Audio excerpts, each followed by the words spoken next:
Going all the way back to his childhood, artist and designer Beau McCall has been besotted with buttons. My mom had a Maxwell House jar of buttons in the basement, full of buttons. So I always tell people it was almost like me in the jar had dialogue. Whatever the jar said, it resonated deeply. Buttons have fastened their hold over McCall as his medium of choice. As we find at the Fuller Craft Museum in Brockton, Massachusetts, he's crafted vests, dresses, and shoes, jewelry, collage, and a bathtub. So most of the things that I learned home in our apartment in public housing. Most of the crafts I learned at day camp, after school programs, and 3 sewing stitches from my mom that I still use today. So I like to call it homegrown. McCall grew up in Philadelphia to parents with an innate sense of fashion and design, often assembled from thrift stores, rummage sales, even the trash.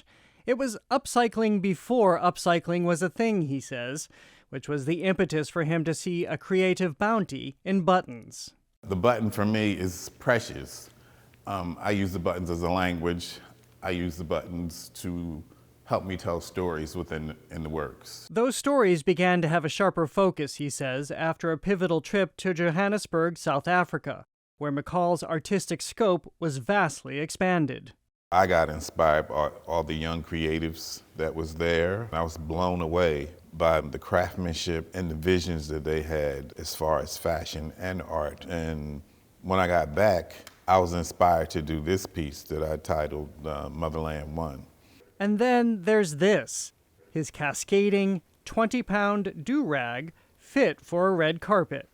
And then if you look at it, it just glistens like a waterfall. So I was attracted to the way it sparkled.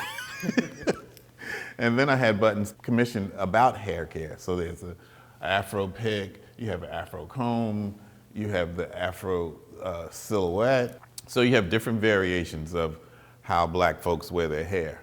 McCall often wears his creations, but the headdress was designed for Solio, the artist's partner and the curator of this show. It always makes you want to stand upright. It really gives you a sense of empowerment and beauty and strength and courage.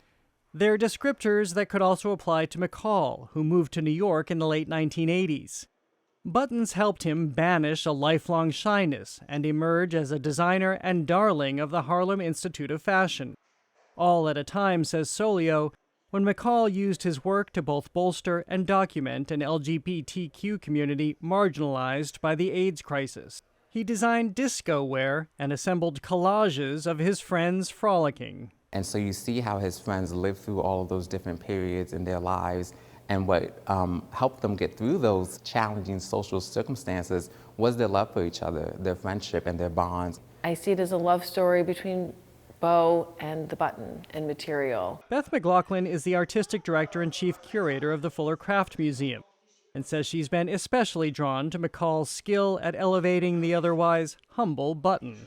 And I think in contemporary craft in particular, our whole field is based on this notion of skilled making and really taking these materials that we live with every day, that we touch every day, and transforming them into works of art. A significant percentage of those buttons, by the way, have been entrusted to McCall over the years. While some are especially sourced, the best ones, he says, have a telltale sign of their rich history. They smell like mildew. Most of the time, they've been sitting in somebody's house, in somebody's basement, in a jar somewhere, in the blue cookie tin or the old cigar box. And they've probably been around for years. Those were buttons when people really focus on the creativity in the button itself. So that gets me excited.